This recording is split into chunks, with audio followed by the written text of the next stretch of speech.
इस नफरत में आप इतने आगे जा चुके हो कि आप उन हिंदुओं से भी नफरत करते हो जो मुसलमानों को गाली नहीं देते हैं। रवीश कुमार, अभिसार शर्मा, परसून वाजपेयी, अजीत अंजुम, कुणाल कामरा, वरुण ग्रोवर, रैंटिंग गोला, मासूम रजवानी, ध्रुव राठी, ये सब के सब गाली सिर्फ इसलिए खा रहे हैं क्योंकि ये मुसलमान को गाली क्यों नहीं दे रहे हैं। इतना आप नफरत में आगे जा चुके हो। इजराइल और फिलिस्तीन में आप इजराइल के साथ जाकर खड़े हो जाते हो। क्यों? हम तो ये कह सकते हैं कि हम फिलिस्तीन के साथ इसलिए खड़े हैं क्योंकि वो मजलूम है। हम ये भी कह सकते हैं कि हमारी थर्ड सबसे इंपॉर्टेंट मस्जिद अल अक्सा फिलिस्तीन में है, उसके ऊपर जबरदस्ती कब्जा किया गया है। और पहले भी इंडिया के बहुत सारे लीडर्स, लेट सुषमा स्वराज, अटल बिहारी वाजपेयी, ये सब फिलिस्तीन के साथ हक में खड़े हुए थे। आज एक मेजर गौरव आर्य टीवी पे खड़ा होकर क्या कहता है कि इजराइल हम तुम्हारे साथ हैं, इन पर बम गिराओ। यहां पर हिंदुस्तान में क्या बोला जाता है कि गाय को खाने वाले और गाय की पूजा करने वाले कभी भी भाई नहीं हो सकते। वो टीवी पे खड़ा होकर बंदा क्या कहता है, इजराइल हमारे भाई हैं, सिर्फ इसलिए क्योंकि जिन बच्चों और मुसलमानों को मारा जा रहा है फिलिस्तीन में वो मुसलमान हैं।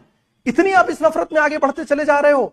किससे इसका फायदा हो रहा है? मुल्क को कौन बांट रहा है भाई? कनिका शर्मा ने रिसेंटली शादी करी, शिल्पा कटवानी ने शादी कर रखी है, कई सोशल मीडिया इन्फ्लुएंसर हैं ऐसे, शाहरुख खान की बीवी गौरी खान है, सैफ अली खान की करीना कपूर खान है। इन लोगों ने भी तो कन्वर्जन नहीं कराया है ना, हिंदू है सारी की सारी। कभी भी वो एग्जांपल नहीं दोगे, इनको भी गाली दोगे जो कन्वर्जन है, उनको भी गाली दोगे। तो रीजन क्या है? कनिका शर्मा को दिन रात गाली दे रहे हो मां बहन की, क्यों?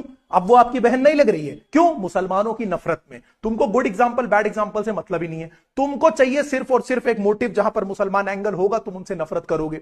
इसी नफरत में तुमने मुल्क को बिल्कुल बर्बाद करके रख दिया है। 2014 से पहले इलेक्शन में कौन से मुद्दे उठाए जाते थे? बेरोजगारी पे बात करेंगे, कालाधन वापस लेकर आएंगे, मुल्क को आगे बढ़ाएंगे, स्मार्ट सिटीज बनाएंगे। फिर पॉलिटिकल पार्टीज को अंदाजा लग गया कि आपको तो ये सब चाहिए ही नहीं। आज इलेक्शन किन मुद्दों पे लड़ा जा रहा है?